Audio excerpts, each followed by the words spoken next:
मैंने पहले भी कहा था, शायद आप लोग भूल जाते हो, इसलिए फिर से एक बार बोल दें कि चैप्टर हम लोगों का हंसी मजाक में पढ़ने वाला नहीं है। बहुत आपका फोकस रहेगा, एडजस्टमेंट के जो फॉर्मेट नोट्स पहले डिस्कस किए हुए हैं वो क्लियर रहेंगे, तो चीज़ें आपको स्मूथली समझ में आएगी। अदरवाइज अगर ऐसे आराम से करते हुए जैसे जो होता है ना, हंसी मजाक में पढ़ लेना, उस तरीके से अगर आप करोगे तो ये चैप्टर आपके लिए कॉम्प्लिकेटेड होगा, समझे। एक दो सम्स करने के बाद तुम्हारा मन बोलेगा कि ये वाला चैप्टर छोड़ दें क्या, लेकिन ये बात ध्यान में रखिएगा, ये चैप्टर अगर आप छोड़ोगे तो अभी का जो सिस्टम है उस सिस्टम के हिसाब से 15 नंबर का क्वेश्चन तुम्हारा छूट जाएगा। क्योंकि आप लोग ये सुन के रखे हो कि कैश फ्लो फंड फ्लो आता है तो उसके साथ ऑप्शन भी आ जाता है। कैश फ्लो और फंड फ्लो ऑप्शन में आता है, कैश फ्लो और फंड फ्लो झुंड में आता है, होल्डिंग कंपनी अकेला आता है, और अकेला आएगा और कितने नंबर का आएगा, 15 नंबर। तुम इग्नोर करोगे, अवॉइड करोगे, छूट जाएगा, समझ रहे हैं। तो अभी हम लोग क्या है, थोड़ा फोकस करके देख लेते हैं कि ये सारी चीज़ें जो मैंने लिखी हैं वो क्या क्या सोच कर किस एडजस्टमेंट को फॉलो करके लिखी हैं। जिन लोगों ने याद करके रखा होगा उसको चीज़ स्मूथली समझ में आएगा, जिन लोगों ने नहीं अभी याद किया है वो एक बार हमको फॉलो करें और घर जाकर कोशिश करें कि जो पहले के सम्स और फॉर्मेट वगैरह डिस्कस किए हुए हैं वो ऑन टेबल बैठकर 2 घंटा टाइम देकर इसको पूरा क्लियर करें, ठीक है। सम्स पढ़ रहा हूं मैं, देखिएगा पहले। सम समझना बहुत ज़रूरी है क्योंकि दो कंपनी का बैलेंस शीट दिया रहता है, और मैंने पहले के सम्स में भी कहा है कि अगर तुम सम्स ठीक से नहीं देख रहे हो तो तुमको तो ये भी कन्फ्यूजन हो जाएगा कि कौन सा अमाउंट उठाकर कहाँ पर लिखना है। समझ रहे हैं मेरी बात? देखिएगा, सम्स मेंशन कर रहा है from the following balance sheet and additional information given below prepare a consolidated balance sheet. बनाना हम लोगों को एक बैलेंस शीट है, ठीक है। लाइबिलिटीज में आप देख रहे हो शेयर होल्डर फंड है, उसमें शेयर कैपिटल है। ये जो शेयर कैपिटल लिखा है ना, इसके सामने एक वर्ड मिसिंग है, आप लिख दीजिएगा, मिसिंग है वो। Share capital equity share of ₹100 each, समझे, इक्विटी शेयर ऑफ ₹100 ईच। इसके बाद लिखा है general reserve profit and loss का आइटम है। नॉन करेंट लाइबिलिटीज में एक लॉन्ग टर्म बोरोविंग्स है 12% डिवेंचर, और डिवेंचर भी कितने रुपए का है, 100 रुपए का। ये जो 100 रुपए ऊपर लिखी रहती है इसको हम लोग क्या बोलते हैं, फेस वैल्यू, ध्यान में रखेंगे। इसके बाद लिखा है करंट लाइबिलिटीज। करंट लाइबिलिटीज में ट्रेड पेएबल आपका क्रेडिटर है और बिल्स पेएबल है, और अदर करंट लाइबिलिटीज में एक आइटम है हमारा प्रोपोज्ड डिविडेंड का, ठीक है। तो आइटम तो पुराने हैं। आगे देख लेते हैं एसेट्स में नॉन करेंट एसेट्स, जो इसमें लिखा है फिक्स एसेट्स, उसके जगह पर अब आपको वर्ड क्या मिलेगा, प्रॉपर्टी प्लांट एंड इक्विपमेंट। ये एक एसेट्स दिया हुआ है आपका। फिर नॉन करेंट इन्वेस्टमेंट। अब इन्वेस्टमेंट वाला लाइन ध्यान से देखिएगा, मेंशन कर रहा है नीचे investment in shares in S limited, मतलब एस लिमिटेड के शेयर्स में इन्वेस्ट किया गया 1500 shares at the rate of ₹120 each. 1500 shares खरीदे गए हैं और इन्वेस्टमेंट किसने किया है, एच लिमिटेड ने। ये लाइन देखकर हम लोग पता करते हैं कि जिस कंपनी ने इन्वेस्टमेंट किया है वो होल्डिंग कंपनी है, और जिस कंपनी में इन्वेस्टमेंट किया गया है वो सब्सिडियरी कंपनी है।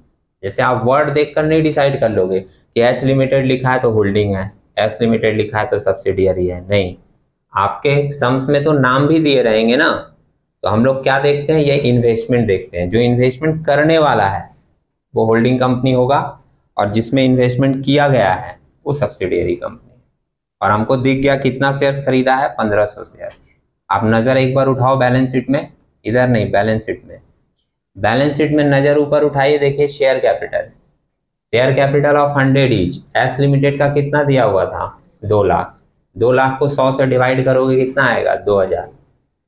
2000 शेयर्स आया, उसमें से 1500 शेयर्स खरीद लिया। 2000 शेयर्स टोटल था, उसमें से इन्वेस्ट कितना किया है, 1500 शेयर्स में।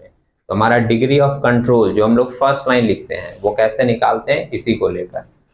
डिग्री ऑफ कंट्रोल में लिखे number of share purchase by H limited divided by total number of share of S limited. 1500 shares खरीदा है, टोटल नंबर ऑफ शेयर्स है 2000, तो कंट्रोल कितना का आया 3/4। 3/4 इंटू 100 करोगे तो 75% आएगा। ठीक है, हम लोग फ्रैक्शन में लेकर भी कर सकते हैं 3/4। तो अगर 3/4 डिग्री ऑफ कंट्रोल है तो बाहर वाले का हिस्सा कितना होगा, बाहर वाले का हिस्सा निकला माइनॉरिटी इंटरेस्ट 1 माइनस 3/4 करके कितना आया 1/4। ठीक है, नेक्स्ट देखिएगा आगे का इंफॉर्मेशन दिया है करेंट एसेट, सम्स में ही है। करेंट एसेट्स में आपका ट्रेड रिसीवेबल है, डेटर्स, बिल्स रिसीवेबल, इन्वेंटरीज है, उसके बाद कैश एंड कैश इक्विवेलेंट है। ठीक है, तो बैलेंस शीट एक नॉर्मल था, इसमें से एक आइटम हम लोग लेकर अपना डिग्री ऑफ कंट्रोल निकाल लिए। क्लियर है।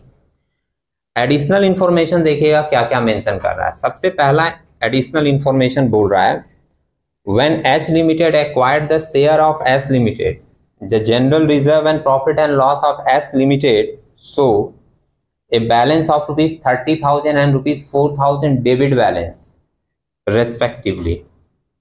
जिस दिन एक्वायर्ड किया गया, जिस दिन शेयर्स इन्वेस्ट किया गया, जिस दिन खरीदा गया, उस दिन एस लिमिटेड के पास जो भी प्रॉफिट और रिजर्व दिया रहेगा उसको हम लोग क्या नाम देते हैं, प्री एक्विजिशन प्रॉफिट और प्री एक्विजिशन रिजर्व। तो प्री एक्विजिशन प्रॉफिट में 4000 है, वो भी डेबिट बैलेंस है। डेबिट बैलेंस का मतलब प्रॉफिट नहीं है, लॉस में है। और जनरल रिजर्व कितने का है 30,000 का। इसको हम लोग एडजस्ट करते हैं किसके साथ, कैपिटल प्रॉफिट के साथ। ठीक है, दूसरा एडजस्टमेंट दिया है देखिएगा, creditor of S limited include rupees 10,000 of the goods supplied by H limited. अब एक आदमी अपने क्रेडिटर में लिख कर रखा है कि उसको पैसा देना है, तो दूसरा पार्टी अपने डेटर में लिख के रखेगा कि उससे पैसा लेना है कि नहीं। तो ये जो डेटर और क्रेडिटर के इन्वॉल्वमेंट होते हैं ना दोनों में, उसके लिए हम लोग एक एडजस्टमेंट करते हैं जिसको हम लोग बोलते हैं म्यूचुअल सेटलमेंट। समझ रहे हैं। तो 10,000 जो डेटर और क्रेडिटर में इन्वॉल्व है उसके लिए हम लोगों को डेटर और क्रेडिटर से एक म्यूचुअल सेटलमेंट करना पड़ेगा, कितने का 10,000 का। ठीक है, क्योंकि जब कंपनी कंसोलिडेट होगी तो ना कोई पेमेंट लेगा और ना कोई पेमेंट देगा, तो इस 10,000 का क्या होगा, म्यूचुअल सेटलमेंट। इसके सामने और एक वर्ड क्या ऐड किया है, जो ये गुड्स सप्लाइड किया गया था वो at a profit of 20% on sales. तो जो लोग लास्ट क्लास का सम्स देखे होंगे उसमें भी ये एडजस्टमेंट डिस्कस हुआ था कि अगर एक कंपनी दूसरे कंपनी को गुड्स ट्रांसफर कर रही है और वो स्टॉक अभी भी उसके पास इन्वॉल्व है और प्रॉफिट लेकर ट्रांसफर किया गया है, तो जितना भी प्रॉफिट लेकर ट्रांसफर किया गया था वो प्रॉफिट स्टॉक में से माइनस करना पड़ेगा। एज पर अकाउंटिंग स्टैंडर्ड 2 आप अपने स्टॉक में प्रॉफिट को जोड़कर नहीं दिखा सकते, तो हमको इसकी एक एडजस्टमेंट क्या करनी होगी कि हम लोगों का जो इन्वेंट्रीज होगा उस इन्वेंट्रीज में से ये 20% प्रॉफिट माइनस करके दिखाना होगा। साथ ही साथ ये प्रॉफिट जो लेकर ट्रांसफर किया गया था वो प्रॉफिट अब रियलाइज नहीं हो पाएगा, तो उस प्रॉफिट को प्रॉफिट एंड लॉस अकाउंट से भी एडजस्ट करना होगा। एडजस्ट करने का मतलब है माइनस करना होगा, तो इसको हम लोग बोलते हैं अनरियलाइज प्रॉफिट ऑन स्टॉक। और कितने जगह एडजस्टमेंट करेंगे, 2 जगह, एक पीएल से एडजस्ट होगा और एक इन्वेंट्री से एडजस्ट होगा। ठीक है, 10,000 का गुड सप्लाइड था, 20% प्रॉफिट बोला है सेल पे, तो 10,000 तो हमारा सेलिंग प्राइस ही है। 10,000 का 20% आप डायरेक्ट निकालोगे कितना आएगा, 2,000 रुपया हम लोग एडजस्ट करेंगे। क्लियर है।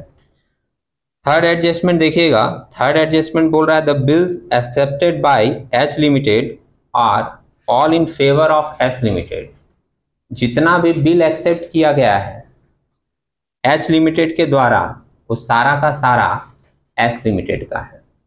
तो एक पर्सन के बिल्स रिसीवेबल में अगर ये आइटम लिखा होगा तो दूसरे पार्टी के बिल्स पेबल में ये आइटम लिखा होगा।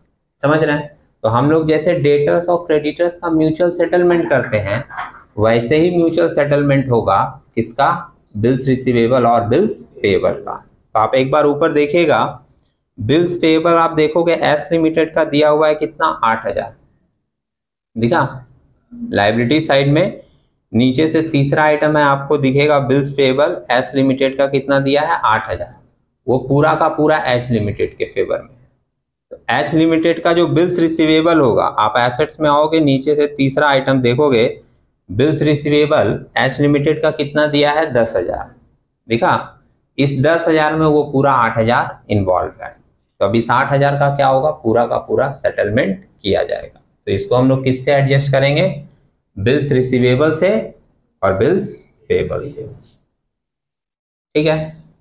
और लास्ट एक एडजस्टमेंट देखोगे तो मेंशन किया है fixed assets of S limited are over valued by ₹20,000।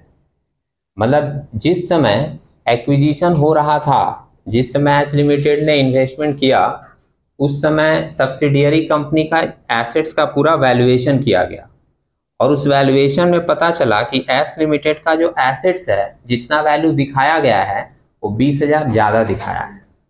तो अभी क्या किया जाएगा कि 20,000 से एसेट्स की वैल्यू कम की जाएगी, और जब एसेट्स की वैल्यू कम होगी, जब भी एसेट्स के वैल्यू में इस तरह का वैल्यूएशन चेंज आता है तो उसको हम लोग बोलते हैं, अगर बढ़ गया तो बोलेंगे रिवैल्यूएशन प्रॉफिट हुआ, और अगर घट गया तो बोलेंगे रिवैल्यूएशन लॉस हुआ। तो यहाँ पर वो बोल रहा है कि ओवर वैल्यूड है, इसका मतलब अभी हमको घटाना पड़ेगा, और घटाना पड़ेगा तो हम लोग बोलेंगे कि ये हमारा रिवैल्यूएशन लॉस होगा।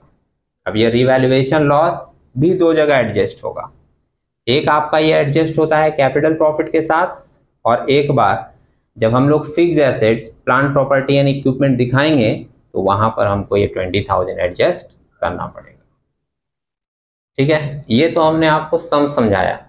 अब देखते हैं इसकी पूरी प्रोसेसिंग किस तरीके से की गई है, ठीक है। सबसे पहला कैलकुलेशन हम लोग किस चीज का करते हैं, माइनॉरिटी इंटरेस्ट का, कि होल्डिंग का हिस्सा कितना है और बाहर वाले का हिस्सा कितना है। तो फर्स्ट फॉर्मेट आप देख रहे हो, लिखे हैं कैलकुलेशन फॉर माइनॉरिटी इंटरेस्ट, ठीक है। सीरियल नंबर, पार्टिकुलर्स, अमाउंट है, share of H limited, holding का हिस्सा, और माइनॉरिटी इंटरेस्ट अलग कर दिए 1/4। एक एक करके देखिएगा और सम्स में भी देखते रहिएगा, फिगर वहीं से ली जा रही है। सबसे पहले हम लोग निकालते हैं कैपिटल प्रॉफिट। कैपिटल प्रॉफिट में हम लोग लेते हैं प्री एक्विजिशन प्रॉफिट, दिया था एडजस्टमेंट में, लॉस में था कितना 4,000, नीचे का एडजस्टमेंट दिखा। प्री एक्विजिशन रिजर्व नीचे दिया था एडजस्टमेंट में कितना 30,000, और रिवैल्यूएशन लॉस जो अभी आप लोगों को दिखा कितने का 20,000 का। तीनों एडजस्ट करके कितना आएगा 30,000 पॉजिटिव है, ये दोनों एडजस्ट करेंगे तो आएगा 6,000। इस 6,000 में माइनॉरिटी का अलग कर दिए 1/4 आएगा कितना 1,500, माइनॉरिटी में चला गया, और माइनस करके जो होल्डिंग वाला हिस्सा आता है 3/4, वो ट्रांसफर होता है कहाँ, कॉस्ट ऑफ कंट्रोल, ठीक है। दूसरा हम लोग लेते हैं post acquisition profit. Post acquisition profit लेने का तरीका हमने बताया था, प्रॉफिट एज पर बैलेंस शीट। बैलेंस शीट में जाकर देखिए प्रॉफिट कितना दिया हुआ है 10,000, दिखा। जैसे जब आप देखना शुरू करते हो ना, तो आप क्या करते हो, पूरा बैलेंस शीट ही नाप लेते हो, इतना जरूरी थोड़ा ही है। आपको पीएल देखना है ना, तो सीधा लाइबिलिटीज में जाइए, शेयर कैपिटल के बाद आपको मिल जाएगा पीएल रिजर्व, दिख रहा है। और दूसरी बात आपको क्या बताई गई थी, वहां भी कुछ लोग देख रहे होंगे तो दो ठो देख रहे होंगे, 2 पीएल है, 2 रिजर्व है। तो मैंने लास्ट सम्स में ही कहा था, क्या कहा था कि यहां पर माइनॉरिटी इंटरेस्ट कैलकुलेशन के लिए जितने भी फिगर लिए जाएंगे वो सारे के सारे सब्सिडियरी कंपनी के बोले गए थे। तो आपको पीएल देखना है, सीधा लाइबिलिटीज में जाइए, शेयर कैपिटल के नीचे देखिए, आपको पीएल दिखेगा, और सब्सिडियरी वाला देख लीजिए कितना है 10, ठीक है। तो यहां पर हम लोग पोस्ट एक्विजिशन प्रॉफिट में कैसे लेते हैं, प्रॉफिट एज पर बैलेंस शीट माइनस प्री।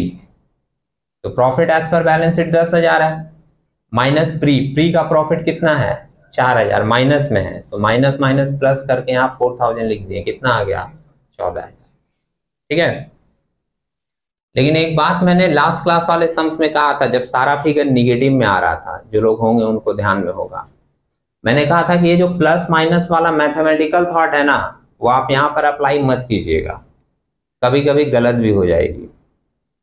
मैं फिर से बोल दे रहा हूं, जो लोग नहीं थे लास्ट क्लास उनके लिए।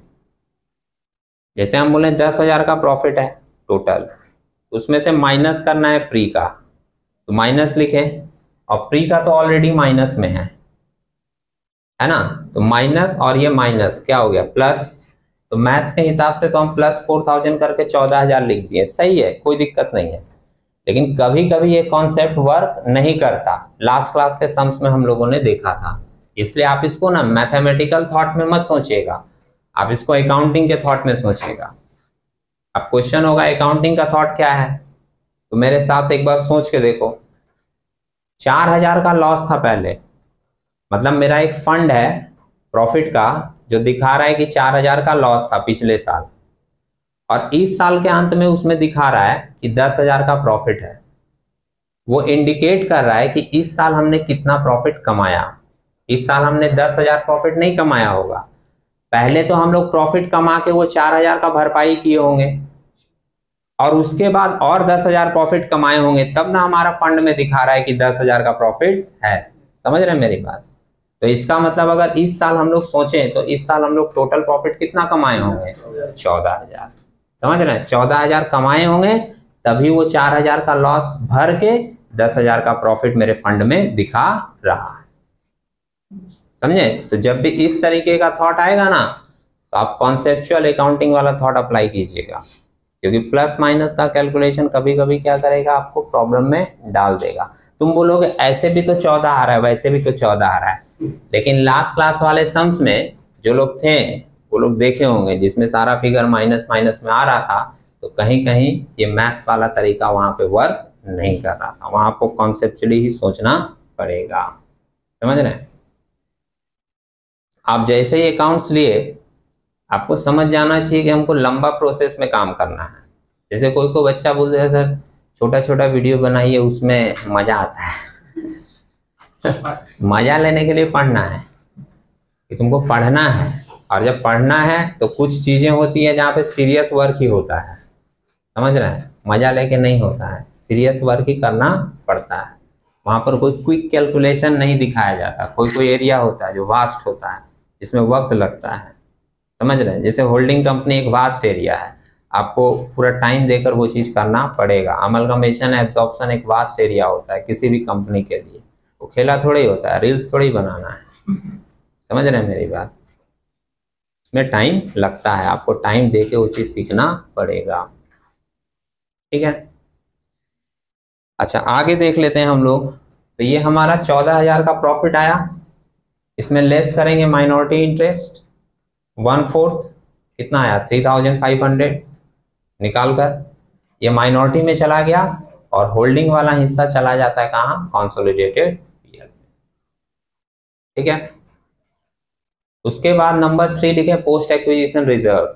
सेम थॉट है पीएल वाला, रिजर्व एज पर बैलेंस शीट। बैलेंस शीट में देखो कितना दिया है रिजर्व, 40,000, उसमें से प्री का माइनस किए 30,000 दिखा, तो पोस्ट का कितना बचा 10 में माइनॉरिटी इंटरेस्ट 1/4 माइनस किए 2,500, और होल्डिंग वाला जो हिस्सा बचेगा 7,500 वो ट्रांसफर हो जाएगा कंसोलिडेटेड रिजर्व।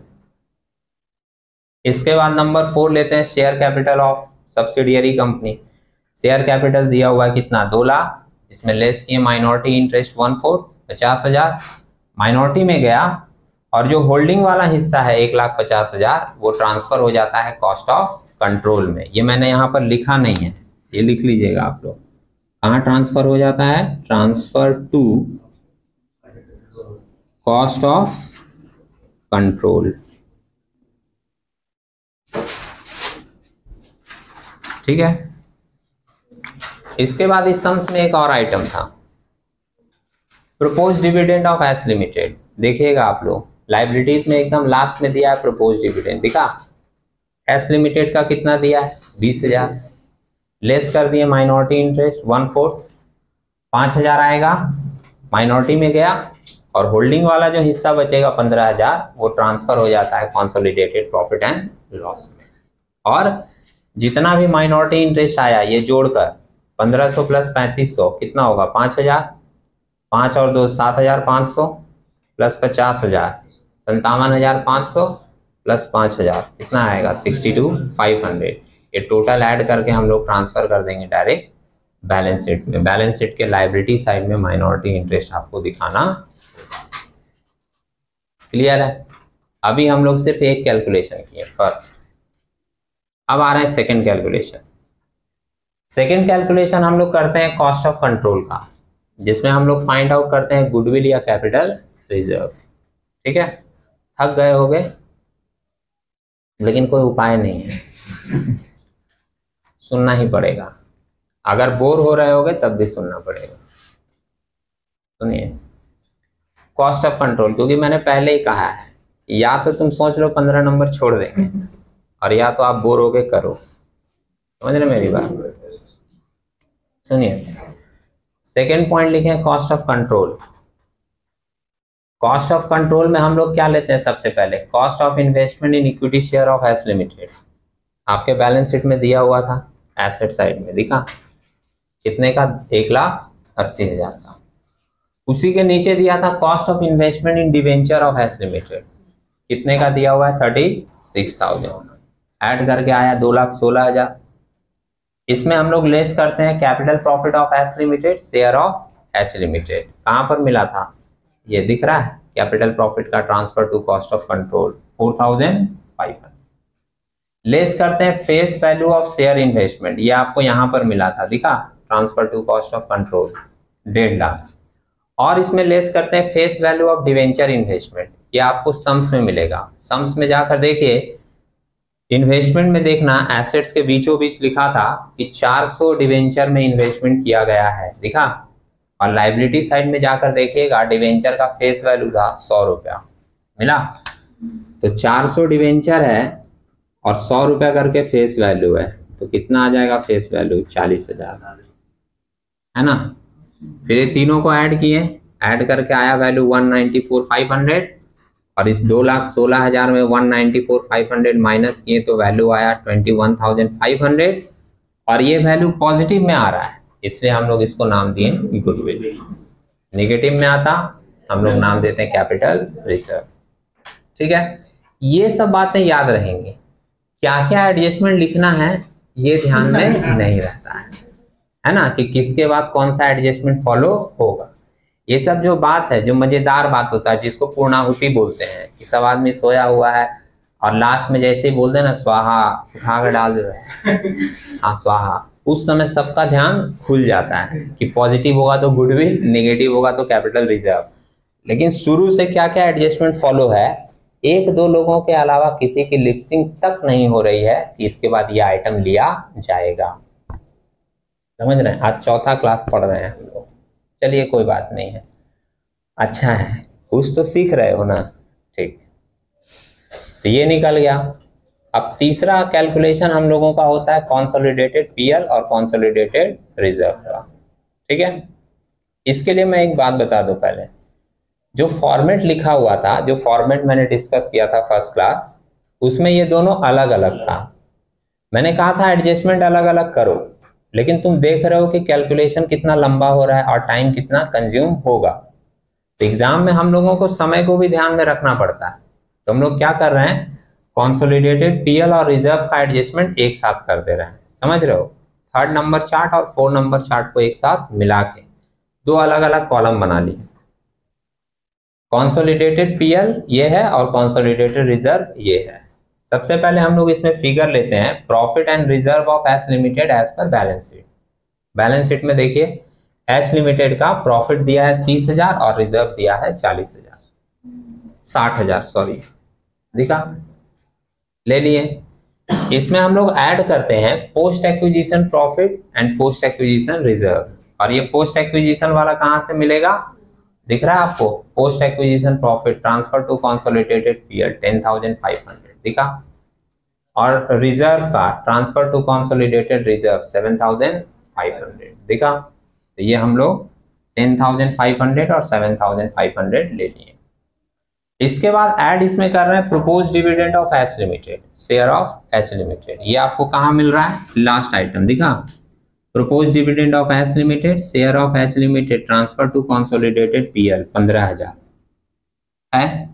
और एक एडजस्टमेंट हम लोग अभी डिस्कस किए थे सम्स पढ़ते समय, unrealised profit on stock PL से क्या होगा माइनस, तो लेस किए अनरियलाइज प्रॉफिट ऑन स्टॉक 10,000 का सेल था, 20% प्रॉफिट था, कितना आया 2,000। ये तीनों ऐड करके ये माइनस करके एडजस्टेड फिगर है 53,500 और इसका एडजस्टेड फिगर है 67,500। ये हमारा पीएल और रिजर्व हुआ, ठीक है। इसके बाद फर्स्ट क्लास याद करो, जब पहला सम्स किए थे तो हमने कहा था कि PL, reserve, goodwill, minority interest के बाद आपको एक और फॉर्मेट बनाना है जिसमें आपको एडजस्टमेंट करना है अदर करंट एसेट्स और लायबिलिटीज का। करंट एसेट्स के साथ फिक्स एसेट्स भी रहेगा, मतलब अदर जितना भी एसेट्स और लायबिलिटीज है उसके एडजस्टमेंट के लिए भी आपको एक कैलकुलेशन करना पड़ेगा। फर्स्ट सम्स में मैंने कहा था, ठीक है। लेकिन उसके बाद मैंने क्या कहा, फर्स्ट सम्स बताने के बाद सेकेंड सम्स में मैंने कहा कि वो जितना भी एडजस्टमेंट है वो सारा एडजस्टमेंट तुम करो और फिर तुमको नोट्स भी बनाना पड़े, क्योंकि बैलेंस शीट के नोट्स ऑफ अकाउंट्स भी बनता है ना, तो तुम्हारा एरिया और बढ़ता चला जाएगा। इसलिए आप क्या कीजिएगा, अदर एसेट्स और लायबिलिटीज इन सबको छोड़कर, जिसका हो गया यहाँ तक, अदर एसेट्स एंड लायबिलिटीज को लेकर आप सिंपली क्या कीजिएगा ना, एक नोट्स ऑफ अकाउंट्स ही बना दीजिएगा। नोट्स ऑफ अकाउंट्स भी बन जाएगा और साथ ही साथ उस एसेट्स और लायबिलिटीज का जो भी एडजस्टमेंट रहेगा वो हम लोग वहीं पर करते हुए चले जाएंगे, ठीक है। अगर मेरी बात आपको क्लियर नहीं लग रही तो एक बार आप यहाँ देखिए ऑन बोर्ड, थोड़ा थोड़ा मैटर आपका क्लियर होता जाएगा, ठीक है। जिसे हम यहाँ पर बना लिए नोट्स टू अकाउंट्स।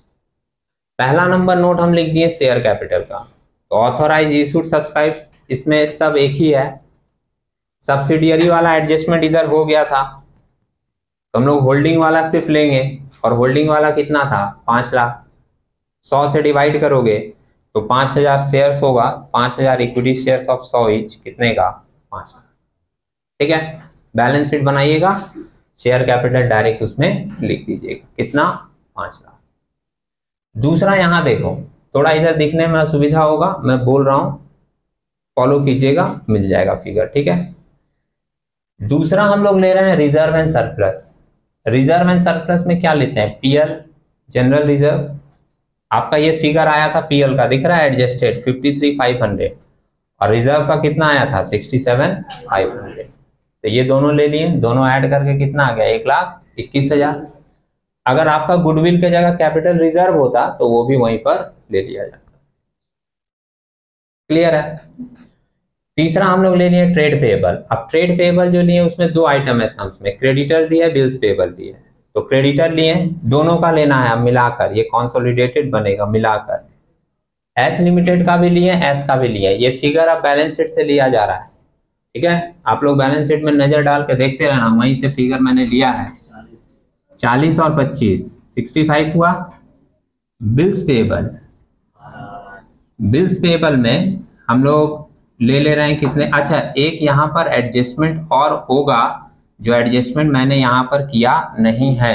कौन सा वाला एडजस्टमेंट, जो एडजस्टमेंट हम लोग अभी पढ़े थे कि क्रेडिटर्स में इंक्लूड है 10,000 का गुड्स ट्रांसफर, मिला। एडजस्टमेंट नंबर 3rd था शायद, 2nd था, 2nd नंबर एडजस्टमेंट में था ना, creditor of S limited include 10,000 of the goods supplied by H limited, देखा। तो ये हमने कहा था एडजस्टमेंट पढ़ने के समय कि एक के क्रेडिटर में इन्वॉल्व है तो दूसरे के डेटर में इन्वॉल्व होगा, तो डेटर और क्रेडिटर से 10,000 का म्यूचुअल सेटलमेंट होना चाहिए। वो एडजस्टमेंट यहाँ हमने लिखा नहीं है, वो एडजस्टमेंट करना पड़ेगा, समझे। क्या करेंगे एडजस्टमेंट में देख लीजिएगा, फिगर आप लोग बाद में एडजस्ट करना, पहले हमको पूरा कर लेने दो, ठीक है। नहीं तो आप साथ साथ करोगे चीजें भूल जाओगे। 40 और 25 है ना भाई, फिगर थोड़ा सा ऊपर करके लिख दे रहे हैं। 40,000 एच लिमिटेड का है और 25,000 एस लिमिटेड का है क्रेडिटर, तो मिलाकर कितना हुआ 65, वही लिखा था मैंने बाहर।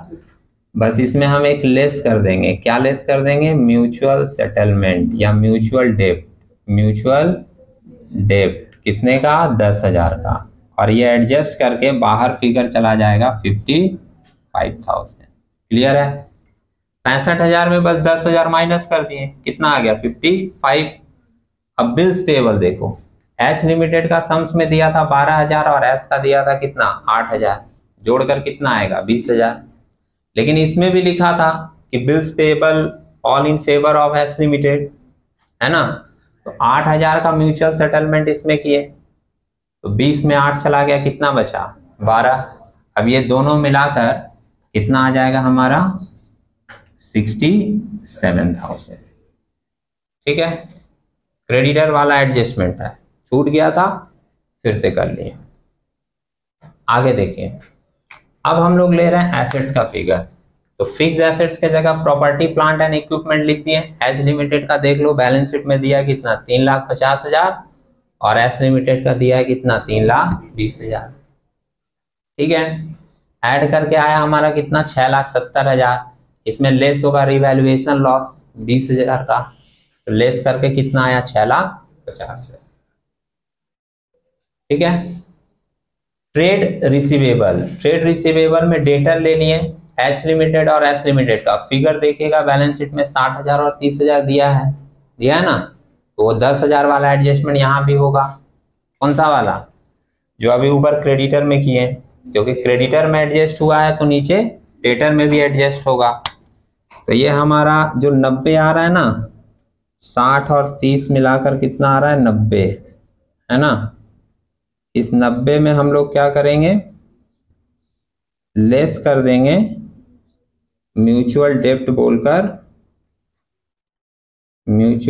बोलकर लेस कर देंगे कितने का 10,000 का, और माइनस करके बाहर हमारा फिगर चला जाएगा कितना 80,000। ठीक है, अब ऐसे ही बिल्स रिसीवेबल ले लिए एच लिमिटेड और एस लिमिटेड का 10,000 और 8,000 18,000, और इसमें लेस कर दिए mutual set of bills receivable और बिल्स पेबल वाला 8,000, माइनस करके कितना आया 10,000, और इन दोनों को ऐड करके ये वैल्यू हो जाएगा हमारा कितना 90,000। ठीक है, इसके बाद ले रहा है इन्वेंटरीज। स्टॉक देख लीजिए सम्स में जाकर, एच लिमिटेड का कितना दिया है 35,000 और एस लिमिटेड का कितना दिया है 15,000, दोनों ऐड करके कितना आया 50,000, और इसमें लेस करना होता है अनरियलाइज प्रॉफिट ऑन स्टॉक, जो कि निकला था कितना 2,000 रुपया। तो लेस किए अनरियलाइज प्रॉफिट 2,000, 50,000 में 2,000 माइनस किए, बाहर चला गया फिगर कितना 40,000। ठीक है, और लास्ट में एक आइटम आप बैलेंस शीट में देख लो, दिया हुआ है कैश एंड कैश इक्विवेलेंट, जिसमें कोई भी एडजस्टमेंट नहीं है।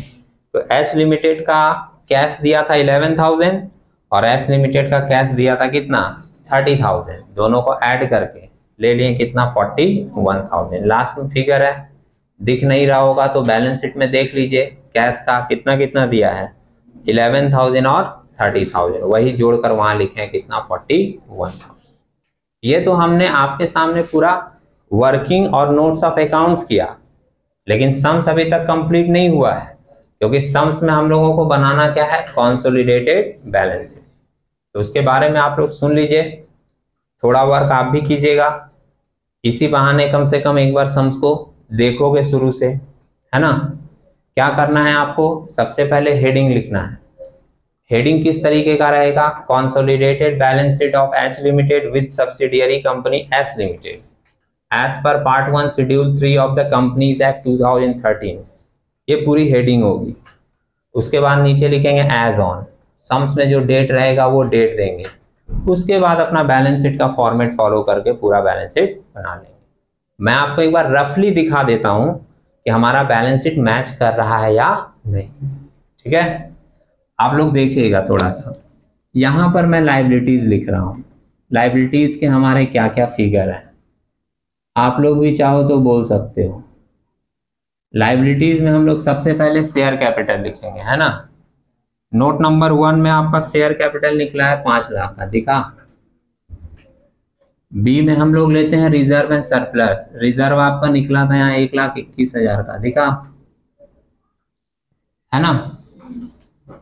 इसके बाद हम लोग लेंगे डिवेंचर, सम्स में देखो डिवेंचर 1 लाख का था, उस 1 लाख में 40,000 का इन्वेस्टमेंट हो गया था, हुआ था, तो कितने का डिवेंचर बचा होगा 60,000 का।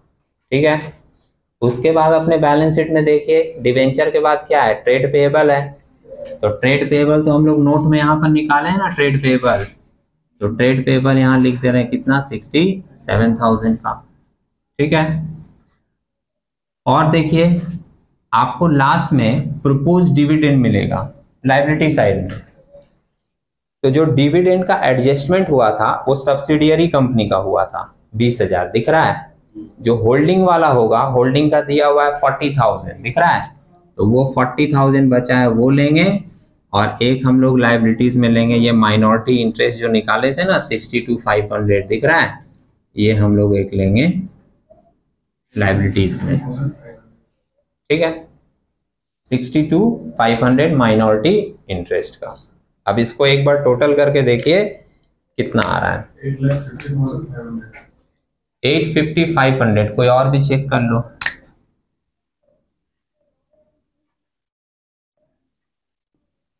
अब देख लेते हैं एसेट साइड का, चेक किए।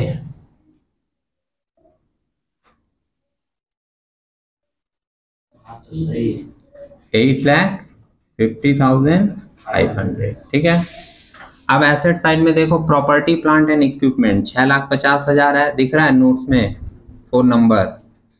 इसके बाद हम लोग ले रहे हैं ट्रेड रिसीवेबल, ट्रेड रिसीवेबल हमारा 90,000 का है। उसके बाद हम लोग लेंगे इन्वेंट्रीज, इन्वेंट्रीज हम लोगों का नहीं, प्रॉपर्टी प्लांट एंड इक्विपमेंट के बाद ना गुडविल लीजिएगा, गुडविल आपका आया था 21,500, दिखा। प्रॉपर्टी प्लांट एंड इक्विपमेंट, उसके बाद गुडविल, ये गुडविल यहाँ मिला है 21,500 का, क्लियर है। इसके बाद हम लोग ले रहे हैं ट्रेड रिसीवेबल, ट्रेड रिसीवेबल कितने का, हम लोग का 90,000 का है ना। उसके बाद इन्वेंट्रीज, इन्वेंट्रीज हमारा है 48,000 का, और उसके बाद कैश एंड कैश इक्विवेलेंट हमारा है 41,000। कितना आ रहा है, 8,50,500। ठीक है, बस आप इसको समराइज करके बैलेंस शीट के फॉर्मेट में अच्छे से लिख लीजिएगा।